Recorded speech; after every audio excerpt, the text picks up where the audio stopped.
പറയുന്ന പോലെ ഇനി ബിഗ് ബോസിലേക്ക് തന്നെ തിരിച്ചു വരാണെന്നുണ്ടെങ്കിൽ ബിഗ് ബോസിലോട്ട് ഇനി ഒരു റീ എൻട്രി ഉണ്ടാവും. ഫൈനലിന് എല്ലാരും പോണല്ലോടാ. എനിക്കൊന്ന് ഫൈനൽ എടുക്കാറായെന്ന് തോന്നുന്നു. അതെ, അങ്ങനെ വിളിച്ചാ പോകും. അതുപോലെ ചേച്ചി വിചാരിക്കുന്നുണ്ട് വർക്കൗട്ട് ചെയ്തിരുന്നില്ല എന്നുണ്ടെങ്കിൽ 100 ദിവസം നിന്ന് വിൻ ചെയ്യാൻ പറ്റുമായിരുന്നു എന്ന് തോന്നുന്നുണ്ടോ? ഞാൻ ഒരിക്കലും ട്രോഫി എനിക്ക് കിട്ടുമെന്നൊന്നും ഞാൻ ഒരിക്കലും പറയത്തുമില്ല. ഞാൻ അതിനുള്ള ഒരു വലിയൊരു ഗെയിമറാന്ന് ഞാൻ പറയത്തില്ല കേട്ടോ.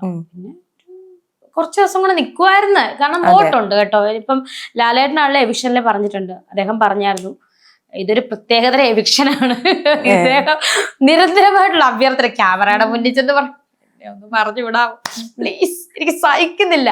അപ്പൊ ഇതിങ്ങനെ കേട്ട് അതുകൊണ്ടാണ് അവര് ആ മാനസികാവസ്ഥ അറിഞ്ഞിട്ട് എന്നെ ഇറക്കി വിട്ടത്. അതായത് കൈ പിടിച്ച് ലാലേട്ടൻ, അത് ചരിത്രത്തിലെ ബിഗ് ബോസിന്റെ ചരിത്രത്തിൽ ഫസ്റ്റ് എവിഷനാണ്. അതായത് ലാലേട്ടൻ തന്നെ കൈ പിടിച്ച് അകത്ത് കയറ്റി, ലാലേട്ടൻ ഹൗസിനുള്ളിൽ വന്ന് കൈ പിടിച്ച് വെളിയിൽ കൊണ്ടുപോയി.